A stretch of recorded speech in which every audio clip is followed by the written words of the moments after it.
Hi friends, Crafty హౌల్స్కి స్వాగతం. ఈ వీడియోలో అయితే నేను మీకు ఫోమ్ షీట్ అంటే గ్లిట్టర్ ఫోమ్ ఉంటుంది కదా, దాన్ని యూస్ చేసి బ్యూటిఫుల్ అయిన ఫ్లవర్స్ని ఎలా రెడీ చేయాలి అని చెప్పి చూపించబోతూ ఉన్నాను.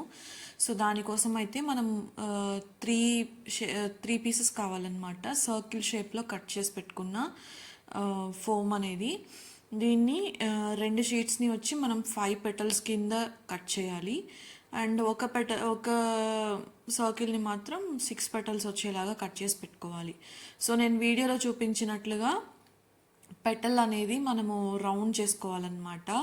సో దీనివల్ల ఏంటంటే కరెక్ట్గా మనము ఫైనల్ అవుట్పుట్ చేసేటప్పుడు ఫ్లవర్ పెటల్ అనేది రియలిస్టిక్గా కనబడుతుంది.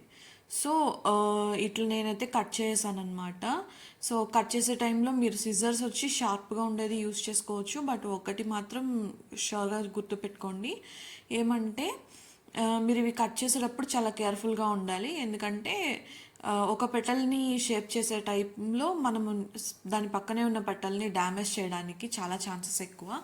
సో నాకు కొంచెం ఎక్స్పీరియన్స్ ఉండటం వల్ల నేనైతే స్పీడ్గా కట్ చేయడం జరిగింది. సో మీరు మాత్రం కొంచెం టైం తీసుకొని కావాలంటే మార్కింగ్ చేసుకొని కట్ చేసుకోండి. అండ్ ఇలా నేను కట్ చేసిన పీసెస్ని ఐరన్ బాక్స్ యూస్ చేసి నేనైతే ఒక స్టిక్ వాడుతూ ఉన్నానండి. ఇక్కడ మీరు కావాలంటే పాప్సికిల్ అనో లేదంటే ఒక బ్యాంబూ స్టిక్ అనో యూస్ చేసుకోండి.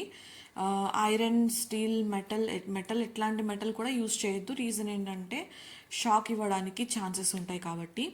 సో నేనైతే ఇక్కడ అందుకనే డ్రై స్టిక్ని తీసుకున్నాను. సో ఈ విధంగా మనము ఆ 3 పీసెస్ని కూడా కొంచెం ఎట్లా అంటే ఒక బబుల్ లాగా ఫామ్ అవుతుందన్నమాట. కర్వీ షేప్ వస్తుంది. ఆ షేప్ వచ్చే వరకు వేడి చేసి పెట్టుకోవాలి. అవి కొంచెం ఆరిపోగానే ఈ విధంగా ఒక పెటల్ని ఇంకొక పెటల్తో అంటించుకుంటూ మనం ఫ్లవర్ షేప్ అనేదాన్ని ఫామ్ చేసుకుంటూ ఉండాలి. సో నేను 3 లేయర్స్ అంటే 3 సర్కిల్స్ కాబట్టి 3 లేయర్స్ ఫ్లవర్ ఉంటుంది. సో మిడిల్లో నాకు బడ్ సైజ్ అనేది ఎక్కువ కావాలి అని చెప్పి నేను అనుకుంటూ ఉన్నాను. దానికోసం అని చెప్పి నేను బడ్కి 2 సర్కిల్స్ యూస్ చేస్తూ ఉన్నాను. అండ్ ఒక సర్కిల్ పెటల్స్ని వచ్చి బేస్ కింద వాడబోతూ ఉన్నాను. సో దానికోసం అని చెప్పి నేను 5 పెటల్స్ ఉన్న సర్కిల్ని అయితే ఫస్ట్ ఒక బడ్గా ఫామ్ చేసుకున్నాను. తర్వాత 6 పెటల్స్ని దానికి అటాచ్ చేశాను. సో చూసారు కదా ఎంత చక్కగా వచ్చింది అని చెప్పి. ఇక్కడ గ్లూ అయితే మనం నార్మల్ గ్లూ, ఆక్రిలిక్ గ్లూ అనో వైట్ గ్లూ అనో వాడటానికి కుదరదండి. మోస్ట్లీ ఫెవిక్విక్ కానీ లేదంటే నేను చూపించాను కదా గ్లూ, ఇట్లాంటి సూపర్ గ్లూ మాత్రమే యూస్ చేయడానికి అవుతుంది. అండ్ అంటించేటప్పుడు కేర్ఫుల్గా ఉండాలి, ఎందుకంటే చేతికి అంటుకుపోతుంది కాబట్టి.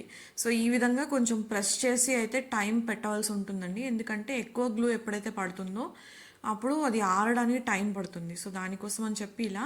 సో నేను చెప్పాను కదా స్టిక్ అవుతుందని, careful. Thank you so much for watching friends. Please ఈ వీడియో మీకు నచ్చినట్లయితే లైక్ చేయండి, షేర్ చేయండి. మీరు ఇలా చేయడం వల్ల నాకు మోటివేషన్గా ఉంటుంది. ఇలాంటి మరిన్ని వీడియోస్ నేను చేయగలను. ప్లీజ్ ఛానల్ని సబ్స్క్రైబ్ చేసుకోండి. Thank you so much.